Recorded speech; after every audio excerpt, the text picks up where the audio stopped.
Hi అండి అందరికీ. ఇదంతా పిల్లల కాలం అండి. అదేనండి పిల్లలకి అస్సలు హెల్త్ బాగోట్లేదు ఈ సీజన్‌కి. ఫుల్‌గా మంచయితే పడుతుంది కదా! మా పిల్లలిద్దరికీ అయితే ఫుల్‌గా జలుబు చేసింది. చిన్నదానికైతే అసలు బాగోలేదు. అందుకే అమ్మ వాళ్ళ ఇంటి దగ్గర అయితే ఉండిపోతున్నాను.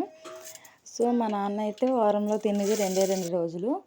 మంగళవారం, బుధవారం తింటారు. ఉన్న వారాలు ఎప్పుడు తినరు. సో, మా అమ్మ అయితే కార్తీక మాసం అంతా తినట్లేదు. మాకైతే చేపలు తెచ్చారు మా నాన్న. సో, మా అమ్మకైతే సింపుల్‌గా ఇలా టమాటో, ఉల్లిపాయ కర్రీ అయితే చేస్తున్నాను. అసలైతే ఈ కర్రీస్‌తో అయితే పెద్ద తలకాయ నొప్పి అయితే వచ్చిందండి. అసలు ఏం కర్రీస్ వండుకోవాలో తెలియట్లేదు రోజును. ఒకళ్ళొకటి తింటే ఒకళ్ళు తినము. సో, అందుకని ఇలాగైతే టమాటో, ఉల్లిపాయ అయితే కర్రీ అయితే వండేస్తున్నాను.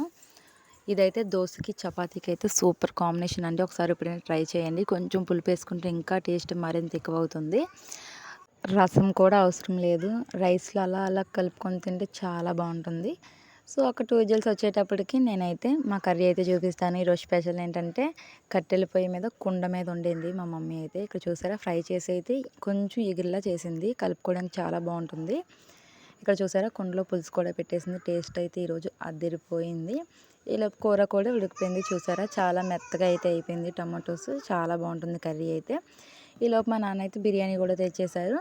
పాపకి, డాడీకి పెట్టేసి నేను కూడా పెట్టుకొని అయితే తినేస్తున్నాను. బిర్యానీ అయితే చాలా బాగుంది. ఈరోజు స్పెషల్ అయితే ఇవి. మీ స్పెషల్ ఏంటో కామెంట్ చేయండి. Bye bye.